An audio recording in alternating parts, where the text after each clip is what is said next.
بسم اللہ الرحمن الرحیم۔ السلام علیکم۔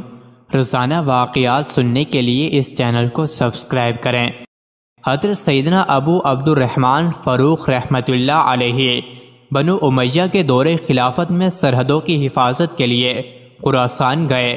آپ کی زوجہ محترمہ امید سے تھی اور آپ کا بیٹا ربیہ ماں کے پیٹ میں تھا۔ آپ اپنی زوجہ کے پاس 30,000 دینار چھوڑ کر گئے۔ 27 سال بعد آپ رحمت اللہ علیہ واپس مدینہ منورہ آئے۔ آپ کے ہاتھ میں نیزہ تھا اور آپ گھوڑے پر سوار تھے۔ گھر پہنچ کر نیزے سے دروازہ اندر دھکیلا تو حضرت سیدنا ربیہ باہر نکلے۔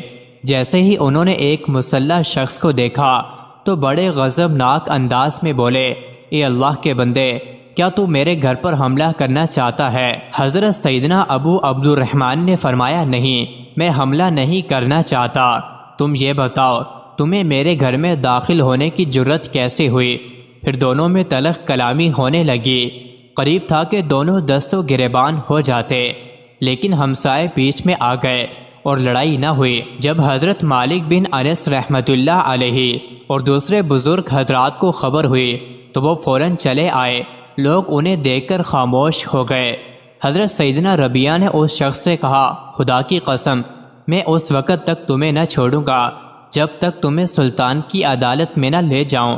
حضرت سیدنا ابو عبد الرحمن نے کہا، خدا کی قسم، میں بھی تمہیں سلطان کی عدالت میں لے جائے بغیر نہ چھوڑوں گا۔ ایک تو تم میرے گھر میں بلا اجازت داخل ہوئے اور پھر مجھ ہی سے جھگڑا کر رہے ہو۔ حضرت مالک بن انس رحمۃ اللہ علیہ نے حضرت ابو عبد الرحمن فاروق سے فرمایا، اے شیخ، یہ گھر تمہارا نہیں ہے۔ آپ نے فرمایا، میرا نام ابو عبد الرحمن فاروق ہے اور یہ میرا ہی گھر ہے۔ یہ سن کر آپ کی زوجہ محترمہ، جو دروازے کے پیچھے ساری گفتگو سن رہی تھی، وہ باہر آئی اور کہا، یہ میرا شوہر ہے اور یہ ان کا بیٹا ہے۔ جس وقت یہ جہاد پر گئے تھے تو ربیہ میرے پیٹ میں تھا۔ یہ سن کر دونوں باپ بیٹے گلے ملے اور ان کی آنکھوں سے خوشی کے آنسو جھلک پڑے۔ حضرت ابو عبد الرحمن فاروق خوشی خوشی گھر میں داخل ہوئے۔ پھر آپ نے پوچھا، وہ 30,000 دینار کہاں ہے جو میں چھوڑ کر گیا تھا؟ زوجہ نے عرض کی، وہ میں نے ایک جگہ دفنا دیے تھے، کچھ دن بعد نکال لوں گے۔ پھر حضرت سیدنا ربیہ رحمۃ اللہ علیہ مسجد چلے گئے اور اپنے حلقہ درس میں بیٹھ گئے۔ حضرت مالک بن انس، حسین بن زید ابن ابی لیلہ اور مدینہ کے دوسرے معزز حضرات آپ کے ارد گرد بیٹھ گئے۔ پھر آپ درس حدیث دینے لگے۔ حضرت ابو عبد الرحمن فاروق بھی زوجہ کے کہنے پر مسجد نبوی چلے گئے۔ وہاں آپ نے دیکھا کہ حلقہ لگا ہوا ہے اور ایک نوجوان لوگوں کو درس دے رہا ہے۔ آپ قریب جا کر بیٹھ گئے۔ حضرت ربیہ نے اپنا سر تھوڑا سا نیچے کر لیا۔ حضرت ابو عبد الرحمن ان کو پہچان نہ سکے۔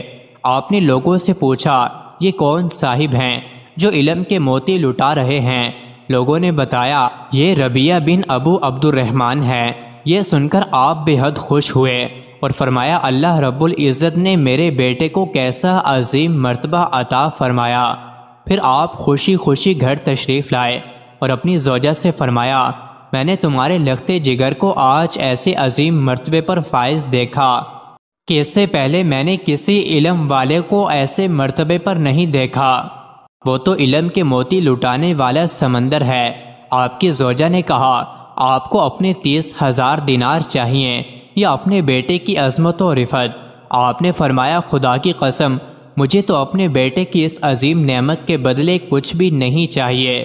آپ کی زوجہ نے کہا، میں نے وہ تمام مال تمہارے بیٹے پر خرچ کر کے اسے علم دین سکھایا۔ یہ سن کر آپ نے فرمایا، خدا کی قسم، تم نے مال ضائع نہیں کیا بلکہ بہت اچھی جگہ خرچ کیا ہے۔ مزید ایسی ہی ویڈیوز کے لیے چینل کو ضرور سبسکرائب کریں۔